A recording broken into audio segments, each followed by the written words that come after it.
이스라엘군이 어젯밤 가자 지구를 향해 대규모 지상 작전을 벌였다고 밝혔습니다. 전면적인 지상전을 시작하기에 앞서서 육해공 모든 경로에서 공격 규모를 키우고 있는 건데요. 가자 지구는 통신과 전기가 끊겨 말 그대로 고립을 맞고 있습니다. 이스라엘 현지에 나가 있는 이유경 기자 연결해 보겠습니다. 자, 이 기자, 어제는 가자 지구 국경 마을에 나가 있었는데 지금은 어딘가요?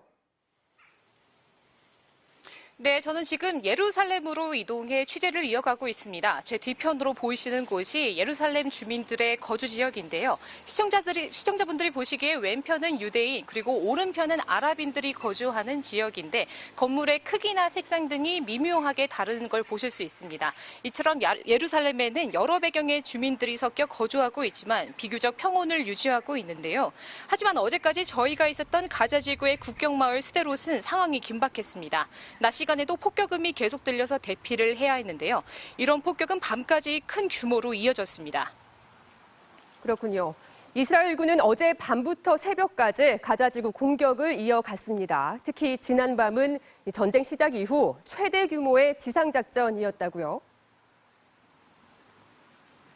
네, 그렇습니다. 유대인의 안식일이었던 현지 시각으로 어젯밤 이스라엘군의 공격이 집중됐습니다. 이스라엘군은 탱크와 미사일 등 모든 수단을 동원해서 지상작전에 나섰다고 설명했는데요. 조금 전 이스라엘군이 공개한 영상에서도 국경을 따라 질비한 탱크들이 진격하고 가자지구 북부 지역을 폭격하는 모습을 볼 수 있었습니다. 오늘 오전에도 가자지구 국경 인근에서 군용 차량들이 이동하는 모습이 목격됐는데요. 이스라엘군은 이번 공격이 전면적인 지상전의 시작은 아니라고 밝혔지만 그에 앞선 사전 작전이라고 분석됩니다. 이스라엘군의 다니엘 하가리 대변인은 가자지구에서 지상작전을 확대하고 있다며 가자시 주민에게 남쪽으로 대피하라고 촉구했는데요. 직접 들어보시죠. בהמשך לפעילות ההתקפית שביצענו בימים האחרונים, כוחות היבשה מרחיבים את הפעילות הקרקעית הערב. צה"ל פועל באופן עוצמתי בכל הממדים על מנת להביא למימוש מטרות המלחמה. 자, 워낙 대규모 공격이었으니 가자지구 피해가 상당했을 것으로 보입니다. 네, 그렇습니다. 이스라엘군은 이번 작전을 통해 지하 표적 150곳을 공습했다고 밝혔습니다. 또 이 과정에서 지난 7일 패러글라이더를 이용한 침투 작전을 기획했던 하마스의 공중부대 사령관을 제거했다고 설명했는데요.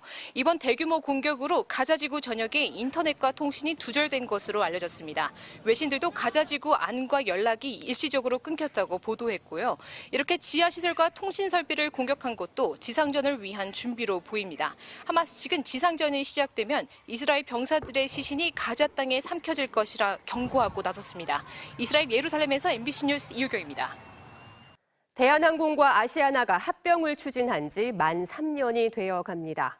이제 EU와 미국 등의 승인이 남아 있는데요. 일부 독과점 우려가 제기되면서 아시아나 항공의 화물 사업 매각이 변수로 떠올랐습니다. 하지만 어느 쪽으로도 쉽게 결론을 내리지 못하고 있는 상황이라고 하는데요. 박철영 기자가 취재했습니다. 14개국 중 11개국의 승인을 받은 대한항공과 아시아나항공의 결합. 남은 건 유럽연합과 미국, 일본의 승인입니다. 하지만 EU가 부정적 의견을 담은 중간 보고서를 내면서 제동이 걸렸습니다. 이번 합병으로 유럽행 화물 운송과 인천, 파리 등 4개 여객 노선에서 경쟁이 제한될 우려가 있다며 화물 사업 매각 등 조치를 요구한 겁니다. 결국 대한항공은 아시아나 항공 화물 사업을 분리 매각하기로 했습니다.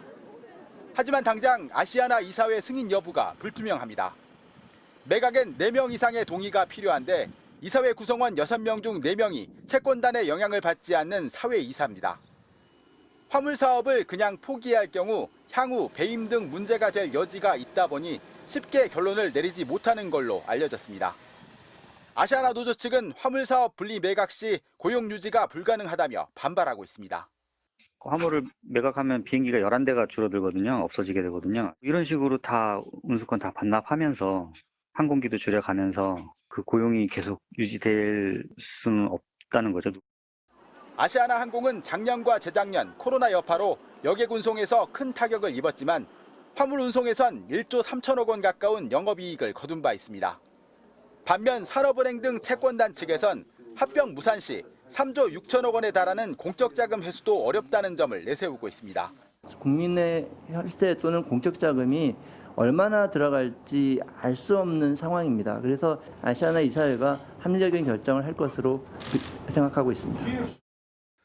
결국 이사회가 열리는 오는 30일이 이번 합병 과정의 분수령이 될 전망입니다. MBC 뉴스 박찬현입니다. 최근 이란에서 히잡을 착용하지 않은 10대 소녀가 석연치 않은 이유로 혼수 상태에 빠졌다가 결국 숨졌습니다. 작년에도 22살 여성이 히잡 사이로 머리카락이 보인다는 이유로 경찰에 연행됐다 사망하면서 전국적인 반정부 시위가 일었었는데요. 이번 사건이 또 다른 시위의 도화선이 될지 긴장이 높아지고 있습니다. 정상빈 기자의 보도입니다. 지난 1일 이란의 수도 테헤란의 한 지하철역. 히잡을 쓰지 않은 한 10대 여성이 지하철 에스컬레이터를 타고 내려옵니다. 잠시 뒤 개찰구를 지나 친구들과 대화를 나누며 지하철에 올라탑니다. 그런데 뒤따라 오르던 친구가 놀란 듯 뒷걸음질 쳤고 곧이어 의식을 잃고 쓰러진 여성이 지하철 바깥으로 옮겨집니다. 의식을 잃은 여성은 16살 청소년 아르미타 가라완드. 이란 국영 IRNA 통신은 뇌사 상태에 빠졌던 그녀가 사건 발생 4주가 지난 오늘 결국 숨을 거뒀다고 보도했습니다. 인권단체들은 히잡을 착용하지 않은 아르미타가 도덕 경찰이라고 불리는 지도 순찰대의 물리적인 폭력으로 의식을 잃었다고 주장하고 있습니다. 하지만 이란 당국은 가라완드가 저혈압 쇼크로 쓰러지면서 금속 구조물에 머리를 부딪혔다며 의혹을 부인하고 있습니다. 당국이 실신 당시 지하철 내부 CCTV 영상을 공개하지 않으면서 사건 은폐 의혹까지 번지는 상황입니다. 인권단체는 또 딸이 저혈당 쇼크로 쓰러졌다는 가라완드 부모의 인터뷰는 보안 당국 측 고위 관리의 압력 때문이라고 의심하고 있습니다. من تصاویر مترو رو دیدم اون چیزی که مردم میگن فکر نکنم باشه. 히잡을 착용하지 않은 여성이 단속 대상이 됐다 목숨을 잃은 건 이번만이 아닙니다. 작년 9월 히잡 사이로 머리카락이 보인다는 이유로 지도 순찰대에 체포된 마흐사 아미니는 경찰 조사를 받던 중 쓰러져 사흘 만에 숨졌습니다. 아미니의 죽음에 항의하는 대규모 반정부 시위가 1년 가까이 이어지면서 500명 이상 숨졌습니다. 현재는 정부의 강경 대응에 시위가 진압된 상태지만 10대 소녀의 석연치 않은 죽음이 또다시 발생하면서 제2의 아미니 사태로 번질지 긴장감이 감돌고 있습니다. MBC 뉴스 정상빈입니다.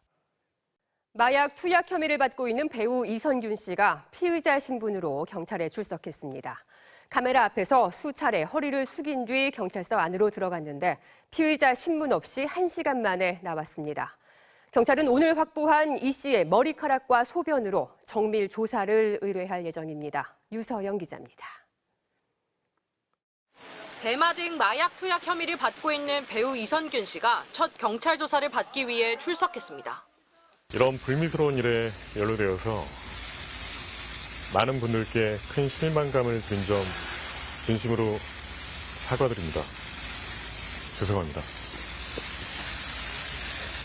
너무 힘든 고통을 감내하고 있는 가족들에게 미안한 마음입니다. 변호인을 대동하고 출석한 이 씨는 거듭 허리를 숙이며 조사에 성실히 임하겠다고 말했습니다. 그러나 조사는 1시간 만에 끝났습니다. 경찰은 당초 계획했던 피의자 신문에 이선균 씨가 일체 응하지 않았다고 밝혔고 이 씨 측 변호인은 당초 소변과 모발 채취를 위한 조사로 조율됐던 것이라며 진술을 거부한 적 없다고 반박했습니다. 휴대폰 이미 제출했고요. 다음 정식 조사 때 필요한 요청 사항들 잘 응하고 왔습니다. 사흘 전 법원으로부터 미리 신체에 대한 압수수색 영장을 받아둔 경찰은 이 씨의 소변을 확보해 간이시약 검사를 실시했습니다. 결과는 음성이었지만 간이검사에선 열흘 이내에 마약 투약 여부만 확인할 수 있는 만큼 국가수의 정밀검사를 통해 이 씨가 손댄 마약 종류와 시기 등을 밝혀낸다는 입장입니다. 또 이 씨 휴대전화의 기록 분석 역시 의뢰할 예정입니다. 앞서 이 씨는 올해 초부터 강남의 한 유흥업소 실장 김모 씨의 자택 등에서 대마초 등 마약을 한 혐의를 받고 있습니다. 역시 향정신성 의약품을 투약한 혐의로 구속된 김 씨가 서울 소재 한 의원의 의사로부터 이를 대가 없이 제공받았다고 진술하면서 입건된 피의자는 이 씨와 김 씨 등 총 5명이 됐습니다. 경찰은 해당 유흥업소 내부에서의 마약 투약 정황은 확인되지 않아 현재까지 업소에 대한 압수수색 등 강제 수사는 진행한 바 없다고 밝혔습니다. 최근 빅뱅 출신 가수 권지용 씨가 피의자로 정식 입건됐으며 내사자 가운데도 유명인이 포함돼 파문이 일고 있는 가운데 경찰은 현재까지 수사 대상 가운데 또 다른 연예인은 없다고 밝혔습니다. MBC 뉴스 유서영입니다. 요즘 같은 단풍철에는 그 어느 때보다 산을 찾는 등산객들이 많죠. 그만큼 산악 안전사고 위험도 높아지는데요. 이 사고가 나면 환자를 살릴 수 있는 골든타임이 중요한데 설악산의 구조 시간은 북한산의 거의 2배에 달하는 것으로 나타났습니다. 이유가 뭔지 이준호 기자가 취재했습니다. 만산 홍엽, 단풍이 물든 설악산. 단풍 구경을 하다 쓰러진 등산객의 가슴을 119 구조대원이 쉴 새 없이 압박합니다. 신고 이후 심폐소생술에서 헬기를 태우는 데만 1시간 30여 분이 걸렸고 결국 이 등산객은 숨졌습니다. 환자를 살릴 수 있는 골든타임을 놓친 겁니다. 지난 5년간 설악산에서 발생한 안전사고는 모두 140여 건. 그 가운데 25명이 숨졌습니다. 평균 구조 시간은 2시간 24분으로 나타났습니다.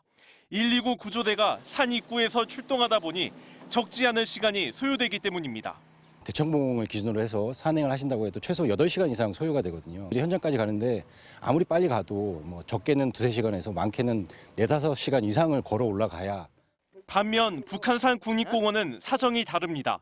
설악산보다 평균 구조 시간이 1시간 이상 짧은 1시간 19분입니다. 산 중턱에 국립공원공단 소속의 특수구조대원 45명이 사교대로 배치된 덕분입니다.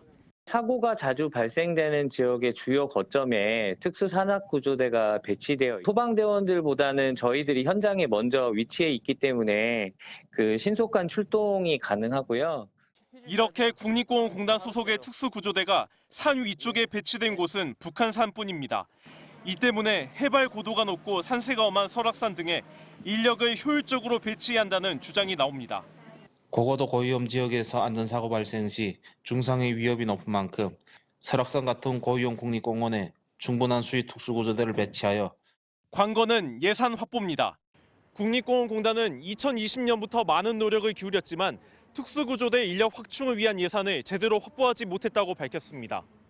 연간 200만 명 이상이 찾는 설악산 등 국립공원 이용객의 안전을 위한 국회와 정부의 노력이 시급합니다. MBC 뉴스 이준호입니다.